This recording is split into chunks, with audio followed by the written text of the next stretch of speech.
Pero alam nyo ba mga kababayan, ito alam nyo ba, bago tayo tumuloy-tuloy dun sa alam nyo ba na meron akong balita galing sa aking isang source. Diyan sa Kamara. Meron akong bibwit dyan Siyempre maraming kaalyado dyan si Pangulong Duterte, hindi nila alam. Akala nila mga kakampi nila. Pero meron akong alam dyan na natataranta na daw ang leadership ng Kamara. Alam nyo ba yon? Oo. Natataranta na daw ang leadership ng Kamara. Bakit kanyo? Kasi nga sa mga nangyayari ngayon na ganito, natataranta na daw sila. At sabi nila, gumawa tayo ng ibang issue para may divert itong kasi tatamaan na tayo. Kasi inuunti-unti na sila ng Senado Di ba? Tatamaan na sila So, kailangan natin gumawa ng ibang issue para yun ang pag-usapan ng media. Kasi siyempre nga naman, kung walang ibang issue, ito ang pag-uusapan ng media. Kahit ba naman na sa kanila yung isang istasyon, may iba pang media na alam mo yun, tatamaan talaga sila. So gumawa sila ng bagong eksena ngayon. Ano yun? Itong kay Pastor Kibuloy. Bakit yun nasabi? Panoorin nyo ito Itong kay Pastor Kibuloy na ito, ay isa na naman itong diversion. Ito, panoorin nyo Hinihiling ng Amerika na i-extradite o ilipat sa kanilang jurisdiksyon si Pastor Apollo Kibuloy. Ayon sa isang source ng GMA Integrated News. Nakatutok si Salima Refran.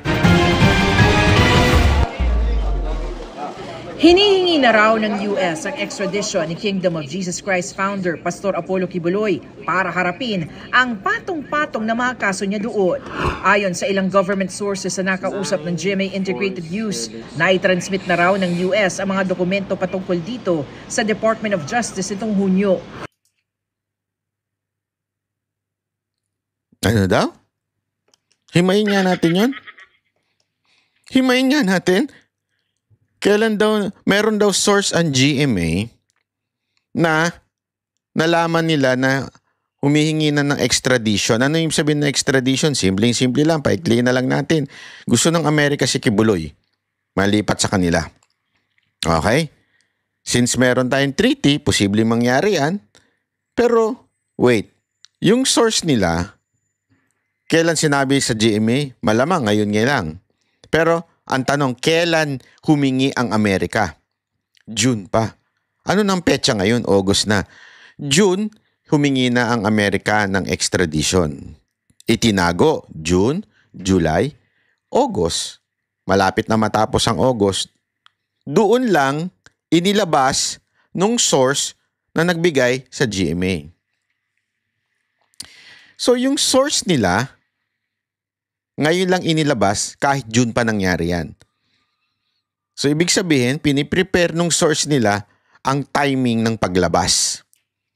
Kasi kung ikaw ay, ang source mo ay talagang yung balita, ibig sabihin GMA o whatsoever na media, ilalabas mo yan, ibi-breaking news mo kagad yan kasi content yan Pero bakit hinold? Malamang sa malamang, dahil sa DOJ yan, malamang sa malamang, baka sa DOJ yung source. Yung taga-DOJ, hinold yung information na yun until ngayon. Bakit ngayon inilabas?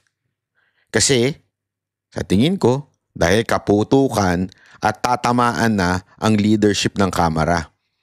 So, kailangan nila ng diversion na issue. So, yung hawak-hawak nilang bala noon, June pa lang, hawak na nila yan, nandito na yan. Kinuha nila at ngayon nila itinapon yung bala. Diyan pa lang, halatang halata na dinadivert nila yung issue na mukhang tatamaan na ang mga leaders ng Kamara patungkol dito sa Ghost Project. Ghost Flood Control Project. Tatamaan na kasi sila kaya unti-unti na naglalabasan ang mga pang-divert. Wala na silang magawa doon sa Tapos na yung impeachment ni VP Sara Duterte. Wala nang mga issue. Di ba? Si Duterte nandun na. So, ano na lang ang gagawin? Etong kay Pastor Quiboloy. Alam naman natin na malaking issue at mainit ang ulo ng mga media dyan kay Pastor Quiboloy dahil inggit yan sa SMNI. So ididiin nila kasi nangyayari, alam mo, subconsciously ito mga media, since kung maalala ninyo, feeling nila pinag-initan ng ABS-CBN noong panahon ni Duterte. So para makaganti sila, pag-iinitan nila ngayon tong SMNI. Yeah? Na para, alam mo yun, sino ba sa SMNI? KOJC, di ba? Walang iba kung hindi si Pastor. So, para makaganti sila doon sa ABS-CBN noon, eto na ngayon ang ganti ng mga media. Obvious na obvious eh. Siyempre, alam natin na basta si Pastor ang pag-uusapan, pagpipiestahan niya ng media. Kaya ngayon, inilalabas na nila. Mantakin mo yon June, tas bigla-bigla ngayon lumabas. Ano katarantaduhan yun? Tapos sasabihin ng mga media, nakita ko lang ngayon sa isang pumunta kayo sa X. Ibang X yung tinitingnan nyo kasi yung X na Twitter, yun ang tingnan nyo. Sa X, di ba?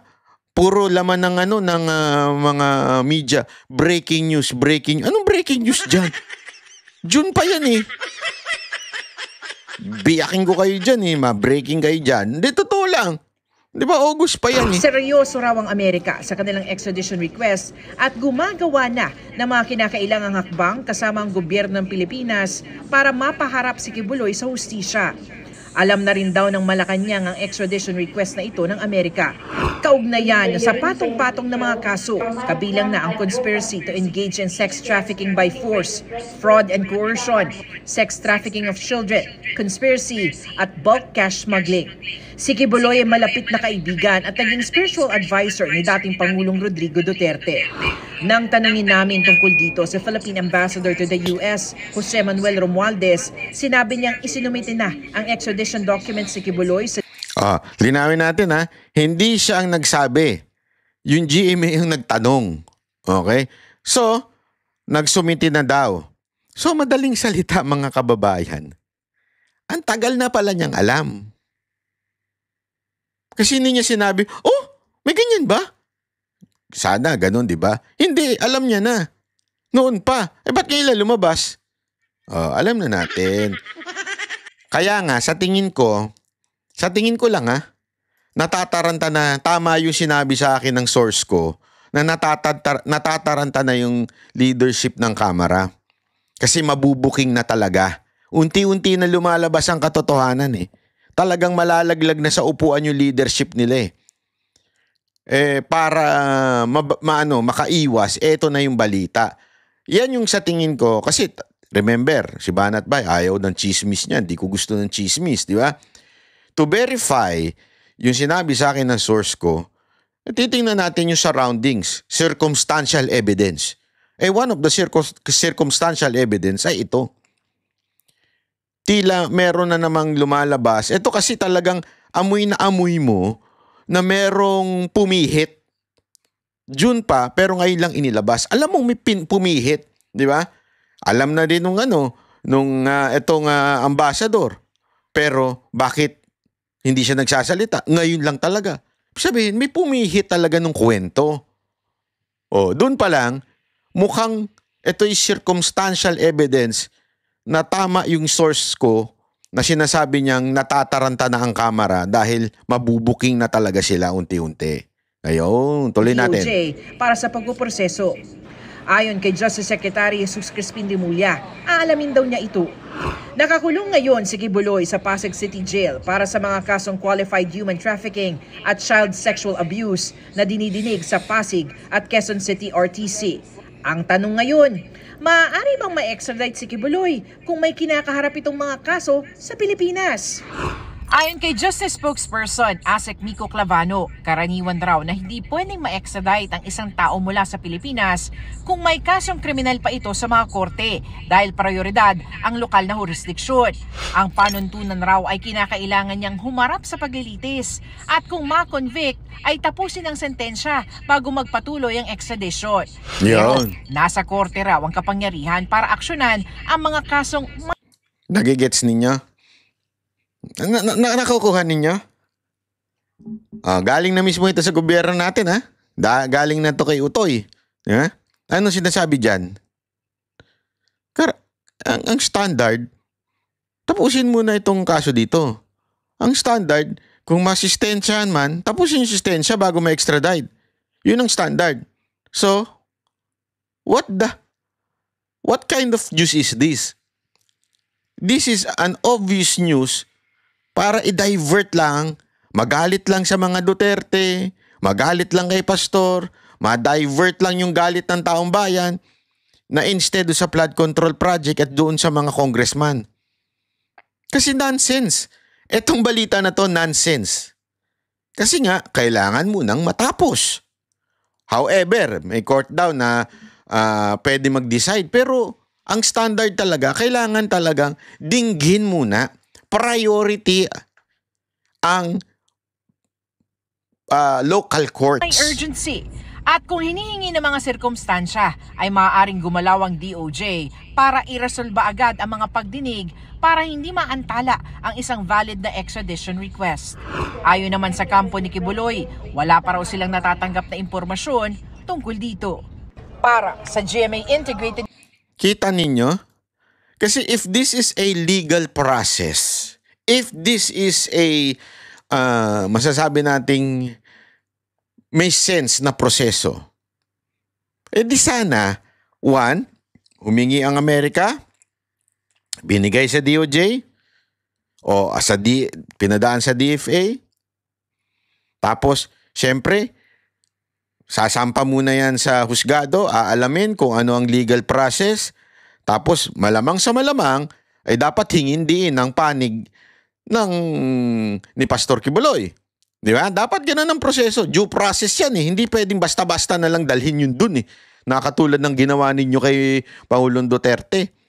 May local na humandel na. Kaya nga di ba sabi ni Pangulong Duterte nun, harap ako. Basta sa local court. Yung problema, extra rendition na ginawa na ninyo. Dinala si Pangulong Duterte doon. Mukhang ganun ang gagawin kay Pastor dapat. Di ba? Pero hindi eh. Nakakulong na siya eh. May kaso na tumatakbo, may hearing na. Hindi mo basta-basta pwedeng ilabas yan. Ganun ang siste. Tapos, kampo ni Pastor Kibuloy hindi alam. So, this story is nonsense. This story is obviously propaganda story. Ito ay isang propaganda para lamang po talaga masabi mo na mapalitan na yung issue patungkol ho doon sa flood control project o yung ghost. Yeah? Yung ghost flood control project na yan. Yan po talaga ang sa tingin kong nangyayari dito. Kaya mga kababayan, maging mapagmatsyag kayo kasi sigurado ako habang nabubuking na unti-unti at malapit ng mapangalanan o matukoy kung sino talaga ang nagmaniubra pagdating sa budget. At itong budget na to mga kababayan, bilyon-bilyon to. Sa madaling salita, bilyon po ang kinita ng mga kongresista dito. In other words, people of the Philippines. Kung malaking kinita ng mga congressman natin, bilyon-bilyon. Bilyon din ang kaya nilang i-spend to somehow make a propaganda na masalsal na mga media, yung mga balita para maiwasan na tamaan sila ng balita. Pera ito eh, bilyon ito. Kaya nilang magbayad ng milyon sa mga media para, wag nyo na kaming ibalita. Ito, bagong balita, bibigyan namin kayo pak. Ito na balita ninyo. Kaya mga kababayan, sige, i-discuss natin yun. Pero pinakikita natin ito, nililinaw natin dito, yung ganyang style, ay style yan para ma-divert tayo doon sa nangyayaring hearing sa sa Senate. Na unti-unti na sa tingin ko, 'di ba? Sabi nga malamang papangalanan na kung sino ang mga sangkot talaga sa eksena na ito. Ayan ang matindi ho ito. Kaya panoorin niyo yung mga susunod kong video dahil marami tayong ilalabas dito sa issue na to, ha? Okay. So maraming salamat po. Ako po si Banat Bay. Magkita-kita po ulit tayo. Tuloy-tuloy ang ating video, ha? Kahit po ay tayo ay nasa bakasyon. Maraming salamat po. Buongiorno. Merci beaucoup. Merci. Kanta yun na. Hayop ka. Merci. Oh, very. Maraming salamat po sa inyo lahat. Ako po si Banat Bay. Kita-kita po ulit tayo. Kami ang boses ng masa, hindi natatakot. Katotohanan lang, di kami nalulunod. Walang bahid ng sismis, lahat ay totoo. Kahit sino ka pa, pag mali ka babanatan ka. Walang pinipili kulay, wala kaming kinikilingan. Basta para sa bayan, kami lalaban. Pag tama palapakan, pag mali banatan. Di matitinag, di matatakot, para sa bayan tuloy ang sigaw.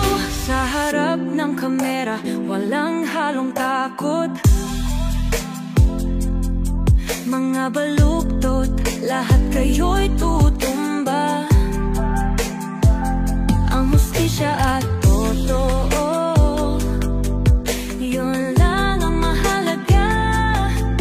Kahit sinong harang, di kami matitinag. Walang pinipiling kulay, wala kaming kinikilingan. Basta para sa bayan, kami lalaban. Pag tama palapakan, pag mali banatan. Di matitinag, di matatakot, para sa bayan tuloy ang sigaw. Kung nasa tama ka, ikaw ay aming kasama. Pero pag mali ka, handa ka na bang mabasag? Banateros kami, walang inuunan. Dahil bayan muna, bago ang sarili.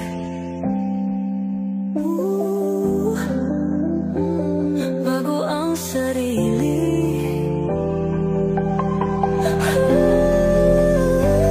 Pag tama palapakan, pag mali banatan. Banateros ang sigaw, katotohanan ang